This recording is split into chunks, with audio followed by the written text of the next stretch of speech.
So the Spanish Prime Minister Pedro Sanchez has officially announced the recognition of the state of Palestine with East Jerusalem as its capital. Ladies and gentlemen, brothers and sisters, comrades and friends, my name is Dr. Ian Phillips, and today we're going to show you this little clip here and then talk about it and talk about why you would want to recognize a state at a formal level and why that goes a long way, or at least should go a long way if we didn't have terrorist regimes like the United States, forcefully committing genocide in nations, knowing that they have veto power to do whatever the hell that they want. So let's take a little gander here. Good morning. I would like to inform you that at the meeting of the Council of Ministers that will be held today, the government of Spain will approve the official recognition of Palestine as a state. With this decision, Spain joins the more than 140 countries that already recognize Palestine. This is a historic decision that has a single goal: to contribute to achieving peace between Israelis and Palestinians. Now, here's the first things first. I don't think we're ever going to see peace between the Israelis and the Palestinians. I mean, there's too much generational trauma there. This shit ain't going to happen. It's going to take hundreds of years, and we're going to be long dead by then if we're not somehow immortal, which, hey, fingers crossed we end up being immortal. But until that point, I don't see that ever happening. But what is relatively important here is that he did note that there's about 140 states that have recognized Palestine as an actual state. They recognize it as a state. Now, when we say state, we don't mean a state as in, the 50 states in the United States of America. We mean an actual country, a state. And Palestine has been a long-standing nation of people, which is people with a collective identity in that region, in that particular geographic location. And they have just been just hit in the face constantly, just shoved down, kicked, spit on, spat on. And life has not been good for them all the way. Really for quite a while now. Probably close to 80 to 90 years now. If you think about it, we had the first Ottoman Empire. They collapsed after World War I, and we get the British take control over that region. The British were, I'm not going to say they were, obviously their colonial power, but in the same breath, compared to Israel, which was the state created after Britain vacated the region, and then they ended up kicking 800,000 Palestinians out as a consequence. They were pretty freaking good. And so, we get into the situation now where you say, okay, well, how are these people going to get, protections? I mean, they were 800,000 people were kicked out of their homes. Right, people have been murdered, right? Kicked out of their homes destroyed, children bombed, food lines destroyed. People have just been living under a state of tyranny for so long. How do we give them these rights? Well, the first answer is that you start prosecuting the people who are committing genocide in that region, right? But as we know, that will never happen because when you look at the United Nations, it's a joke of an organization. To be honest with you, it probably shouldn't even exist because they actually do nothing. I mean, for God's sake, the United States was the only country. Was it the only country? There might have been one other shithole country. I'm just going to call it how it is. Who said that food was not a human right? Hello? Do I need to even say more than that? I'm sorry. What do you mean food is not a human right? Hello? Food's not a human right? Okay. All right. I rest my case. And if you can't see how that's not a bad thing, then I don't know if we can ever speak, right? I don't know if we could ever have a constructive dialogue here, because I don't think that you can ever justify the state of Israel being created. And then, for one, and that's our topic of concern. But you could say, I don't understand how you can say, people do not have a right to food. That's crazy to me. That's crazy. But it's these massive powers here in the United Nations which sort of hold back a lot of the progress being made. Obviously, International Criminal Court, Netanyahu has been multiply indicted on various different charges, as well as various different Israeli officials, for the horrible acts of violence that they have committed towards the Palestinians, and not just the Palestinians. I mean, elsewhere. I just seen the Israeli state media the other day. They were in Lebanon, and they were saying, the Lebanese children, they were reading Mein Kampf when we broke into their homes illegally, and we were looking at what they were doing. They were reading Mein Kampf, and as a result, we need to go in, and so that's why we had to bomb them. We had no choice. They were reading Mein Kampf. We had to bomb them. Right? Excuse me? What the fuck do you mean you had to bomb them? Let them be. I've read Mein Kampf. You know why? Because I'm a fucking historian, right? I want to be educated about the world. I want to know things that have happened in history so we don't repeat the same mistakes moving forward, or at least similar mistakes. I don't believe we repeat always exactly the same mistakes, but do a lot of stupid things that we've done in the past, and see how those affected people. See the same mindset and similarities that have happened, between people of the past and people today, and you can learn a lot. But Israel doesn't see it that way. They see it as, we need to bomb them then, right? Like, dude, this is a terrorist organization, and anybody who's not speaking up against this is just as complicit as if you were not speaking up against the Nazis in the 1930s and 40s. That makes you just as complicit.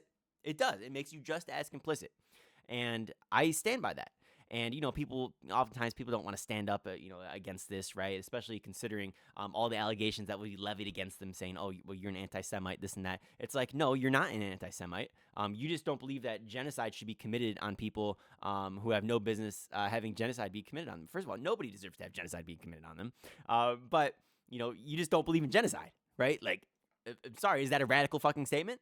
Like, I'm sorry, like, nobody's anti-Jewish per se. It's the fact that they are, we're against genocide. We don't believe that Palestinians should be told that, okay, we're going to have a ceasefire so you can go into the food line, collect food. Oh, but wait a minute, I have an AK-47. I'm going to gun down your entire family. Like, excuse me? Like, that's what's going on, though. And if you don't see that, that's because you're brainwashed. And you don't actually look at the media. And you'll say, okay, well, like, Hamas bombed all these people. Hamas bombed all the... Okay, maybe they did. But Israel kicked out 800,000 people from their homes. And if they did not leave, they shot them in the back of the skull. Hello? Like, you're going to sit there and ignore that? You're going to sit there and ignore that and tell me that I'm wrong? You're going to tell me that I'm the one who's crazy? But see, the thing is I'm not crazy. This is what happened. All you have to do is read a book. For God's sake, this is insane. And, when you have a state like Spain, for example, and 140 others who try to recognize it and give legitimacy to it, it sort of puts them in the realm of, look, you cannot just attack a sovereign state. Maybe you can attack somebody who claims that they are a state and is sort of occupying this territory illegally, which is what the Israelis would say. But if you recognize them as a state, now they have some protections. Now, granted, again, these, as we talked about, these protections don't actually mean anything because, the UN and all these various different organizations, they're sort of been bullied into submission as a result of the United States, this terrorist organization that we run. And it's sad, but this is at least a step in the right direction. I think if you were to see a lot more people getting behind this, maybe eventually they could actually have some sovereignty and not have to be underneath the thumb of people like Netanyahu and Donald Trump. And I think that goes a long way. Although I don't see that happening anytime soon at all. They've been talking about kicking the United States out for years, and it's never going to happen. Never, ever going to happen. I mean, for God's sake, dude. I mean, look at Donald Trump the other day. Like, he created his little board of peace. Nobody wants to join him because they don't like us. They don't like us at all. And why should they like us? Right? We're a bully on the world stage. For God's sake, we were talking about taking over Canada, Greenland, and Mexico. What? First of all, why the hell are you trying to attack Canada, bro? Why are you even talking about attacking Canada? And this is what irks me the most is because when you look historically, and you look at all these past presidents, and you say, okay, well, like these people were imperialist, and we kind of revere them as these great leaders and whatnot. And it's like, okay, yes, but you have to understand the historical context with which these decisions were taking place. It was normal to take over other territory back in this time period, but we have progressed as a society. We have transcended the belief that anybody should just be attacked because you want to get more land and you want to get like some more resources. Instead, as we've transcended beyond that, we now say, hey, look, maybe war isn't such a bad thing and it should actually be actively avoided. And most countries on Earth abide by that stance, except the United States and a couple other places. Territory wars, they're probably never going to go away. It's like, and if they do, it's like, that's a great thing. It's like, but you shouldn't expect it anytime in the next few decades. But what you can say is that, and like, I'm not a pacifist by any means. Like, fuck no, I'm not a pacifist, right? Some people deserve to have a war levied upon them, right? Of like 100%, dude.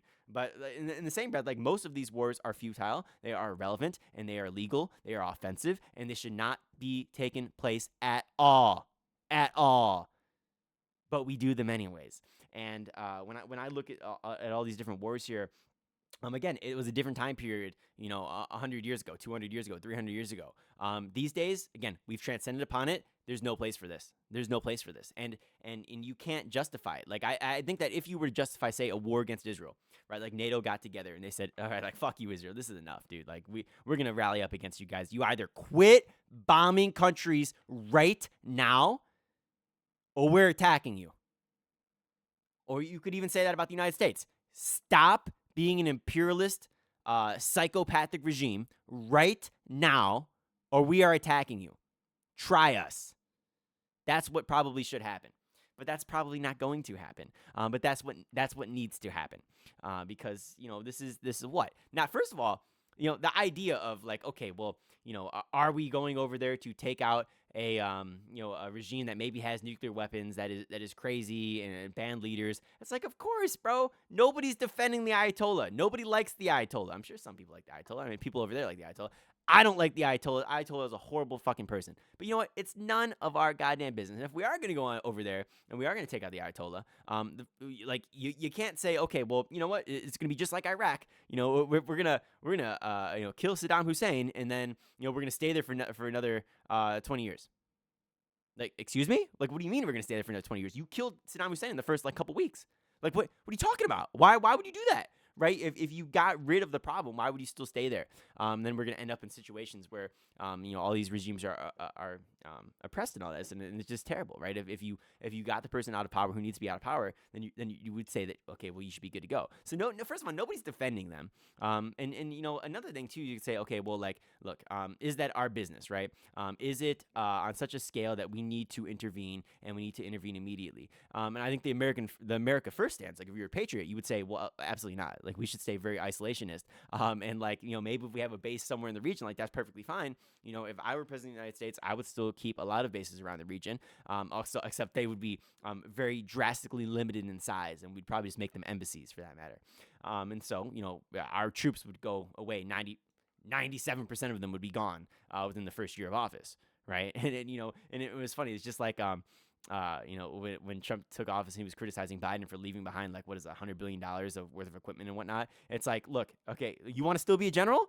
Find a way to get it away from those past bases. I don't leave your stuff there, right? Bring it back home. Like, I can actually agree on that. And so again, like, I'm not just going to sit here and say I disagree with every single policy this administration does, but I disagree with 99% of things. I do think they're legitimately evil. And, the Spanish prime minister probably feels the same way as well. He's actually coming out. And, and again, oftentimes, this is just a formality. You just formally recognize it as a state. But again, it sort of doesn't really mean anything because, again, nothing's going to change until we get Israel and the United States, in line. And, that's going to result in threats. That's going to result in, people probably making the nuclear weapons for themselves. If you look at, say, France, for example, they just have a policy now saying that, look, we are going to no longer disclose our nuclear arsenal, anything about it, and we're going to be ramping up the creation of nuclear weapons. And you know why that's the case? It's because we have an absolute maniac in the White House. Who, again, France could be next, and they're not going to stand for that, as they shouldn't stand for that. They should make nuclear weapons, and they should say, hey, look, we're not going to disclose anything about them to you.